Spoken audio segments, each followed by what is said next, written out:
Political Capital is brought to you by Uber Canada. Learn how Uber and Mad Canada are reducing impaired driving at uber.com/home soon. CHEK Podcasts.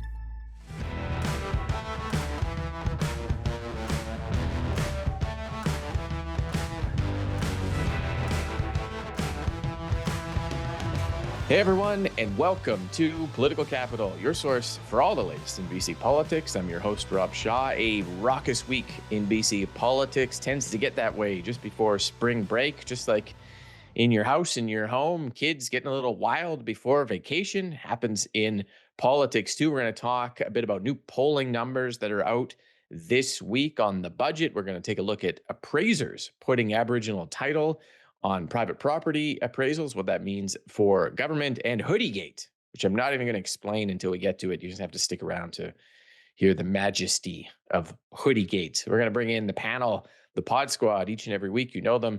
Angelo, Jeff, and Jillian are here to walk us through all of this. Thank you for being here. Thanks to everyone for watching. First, let us hear from opposition BC Conservative leader Trevor Halford on some new polling numbers that came out this week. I'm not surprised by any stretch. I'm getting it at the grocery store, I'm getting it everywhere, is that this budget was an unmitigated disaster. And I think this finance minister has to be accountable to her NDP MLAs who are now finding themselves in a very difficult position of defending the indefensible.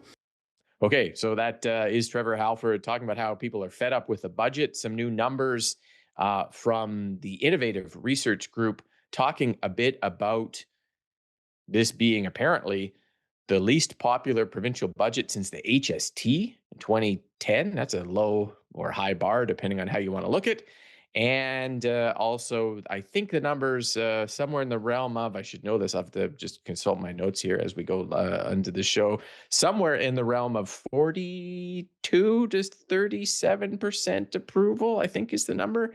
I stand to be corrected on that. But just looking at the Conservatives being ahead of the NDP in this poll and in general, what we think of that. Angelo, let's start with you. Worst, most unpopular budget in recent memory, and the Conservatives have a lead in this poll. What do you make of that? Well, the numbers on the budget don't surprise me at all, right? We've been talking about this for weeks in terms of who is this budget for? The budget is defunding, families with autistic children. It's putting new taxes on middle income earners and low income earners. It's an assault on seniors. It's taxing their cable, their yarn, right? Their landline phones. It's creating PST for professional services. It doesn't help anyone, right? Even on healthcare, it doesn't keep up with inflation. So it's not surprising that it's the least popular budget since the HST, and which effectively makes it one of the least popular budgets ever. But the more interesting result really is the top line numbers of the horse race. So BC Conservatives among decided voters are at 47, the NDP at 39. So what we're really seeing here is the best polling result that I've ever seen for the Conservative Party. It's likely a ceiling result in terms of, can the Conservatives actually go much further than that? And can the NDP, in terms of their floor, go much lower than that? But what's also interesting about the poll is net approval rating. I think for the first time in the existence of our party, our net leader approval rating has actually gone above the NDP's. So an all-around great poll for the Conservatives. I'm glad you got those numbers correct because I borked them in the introduction there. So that's good. Jeff, what did you think of the budget reception and the polling numbers? One thing I'll correct Angelo on is the taxes for low and modest income folks. Because of other tax changes that were made, those folks come out ahead. Look at the new polling shows that the NDP certainly can't take the support it's had in the past for granted. I'll give you all the caveats at the moment in time. The sample can be a little bit weird. There's another poll out that has it 41 to 37, again, with the Conservatives in the lead. And issues prompt, and you talk about the budget, and then you ask people who they support, it's going to have an impact. But where Innovative Research Group is actually really good is the underlying factors, the underlying trends. And this poll shows clearly that the budget has landed badly with the public. For majority, the budget's protect services is being drowned out by big deficit and concerns about the economy. And so I think it's imperative for government to seize on a poll like this to try and harness the time for a change momentum that you see in this poll, another underlying trend that Innovative found, and pivot in a way that delivers change. It doesn't have to be the opposition that's the change. It can be the government. And if the government can move forward with some big economic development projects in the weeks ahead, maybe that's the channel changer that they need to regain momentum. But tough poll and lessons to be learned for the NDP. Yeah, I guess it hadn't been done in quite enough time to take into account daylight saving time as a channel changer. But Jillian, um, not great. What do you think is going on inside the government now when they look at numbers? Should they care about numbers like that? I guess is the question. Well, first, I would be surprised if daylight savings made that big of a difference. Maybe it got people talking about something else, but I think still, if people were to go to the polls tomorrow, they'd still be thinking about like how the government is managing the budget and the economy and those sorts of things.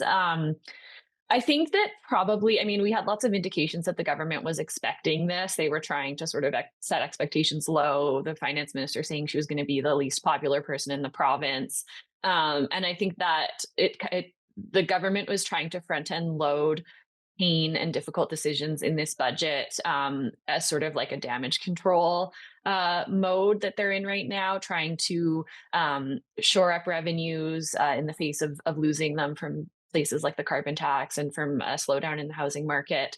Try to make just a few small cuts here and there, and then start implementing more popular policies closer to elections, which is what governments tend to do. But it's still a huge question mark if they are out of ideas like the Conservatives said, or if they have more tricks up their sleeve aside from just approving new mines, which although lots of people are supportive of that, I don't think is on its own a winning campaign plan. So it's going to be really interesting to see if they can pull more tricks out of their bag, or if we're going to start to see more fatigue and more questions about the Premier's leadership in the next couple of years. Well, I guess that's a great point to go around on again. The Premier himself, like, it's interesting to think about this in the sense that the poll showed, the Innovative Research Group poll showed that he received a lot of public support for how he handled Tumbler Ridge, the statesman-like approach he took there, and then it was washed away by the budget. But it does seem to show, Angelo, like there's a resilience to David Eby. He rises to certain moments. He still, other polls show, pulls ahead of most of his competition. Like, it's not like there's a collapse there. It's just sort of a shift, a subtle shift that seems to be happening. Well, it's not clear in the context of the NDP that you need a collapse, right? Go back to the 2024 election. Throughout the entire election, I think Eby's approval ratings were significantly higher than that of John Rustad's. The Conservatives still lost by 300 votes. So I think for the NDP, in the context of the NDP, what we are seeing is that, frankly, it's not clear that David Eby will be there at the next election, which is why, as Conservatives, you're no longer going to see ads focusing on David Eby, but rather on the NDP brand and Nikki Sharma, Ravi Kahlon, whoever may replace him. So that is the assumption, and it's based off of the federal precedent that has been set, where the Conservatives attacked Justin Trudeau so badly that they ended up hurting his brand and not necessarily the Liberal brand, and they just replaced him at the 11th hour, and it worked. So I think lessons need to be learned that it's not just about the leader and his favorabilities, but it's about the brand of the party. And I would go back to one other thing, right, which is not too long ago, the Conservatives were hyper-focused on another party called BC United. And what we saw at the end of that long road was that brand is essentially put into the dirt, right? So it's easy to replace a leader. If you can do a good marketing job in damaging a brand, I think that has more lasting damage than the leader. What do you think of that, Jeff? And the idea, does it mean anything for the Premier himself, do you think? Or when we put it in the context of all the other polling we see and his ability to kind of meet certain moments, should he, as a Premier, be worried about numbers like this, do you think? Well, any party should be worried about numbers that show that the other party's ahead.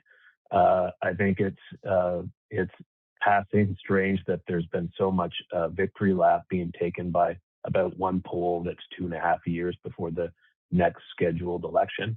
I think the premier is very good at rising to occasions. We've seen it with the Trump tariffs. We saw it with Tumbler Ridge. There's a depth of character that breeds a resiliency in his brand.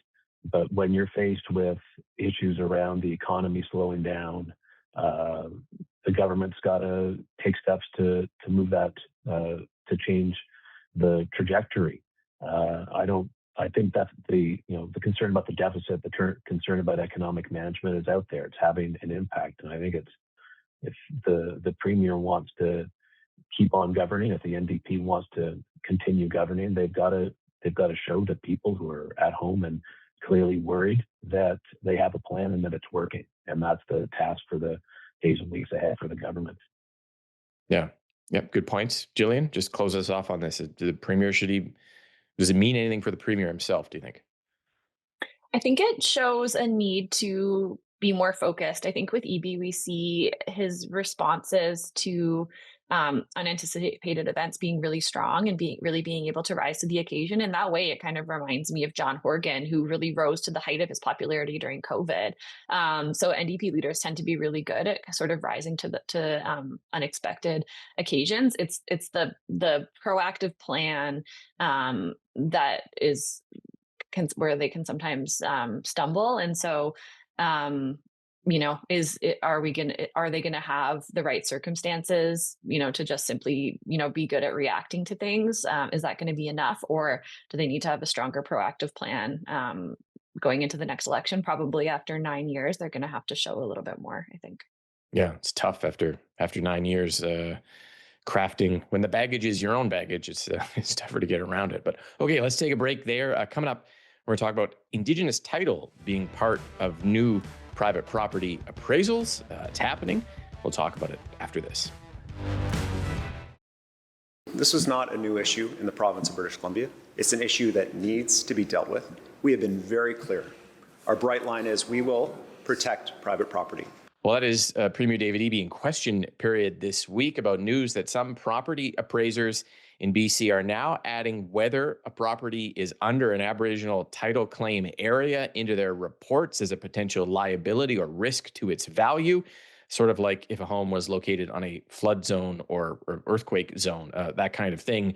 Comes, of course, in the context we talk about of the Cowichan decision on Aboriginal title in Richmond from August and the Musqueam deal the other week with Ottawa on Aboriginal title for most of Metro Vancouver. So lots of concern about this, but when something like this happens, Jillian, let's start with you on this. If something like this happens in kind of the real world that people are going to see maybe on an appraisal, and they compare it to the government saying for months now that private property is not going to be affected, is there a clash there between sort of reality and political explanation, or because it hasn't actually resulted in any private property being expropriated or not being able to be sold, apparently, is it still just sort of an abstract idea in people's minds? Or what do you think of this?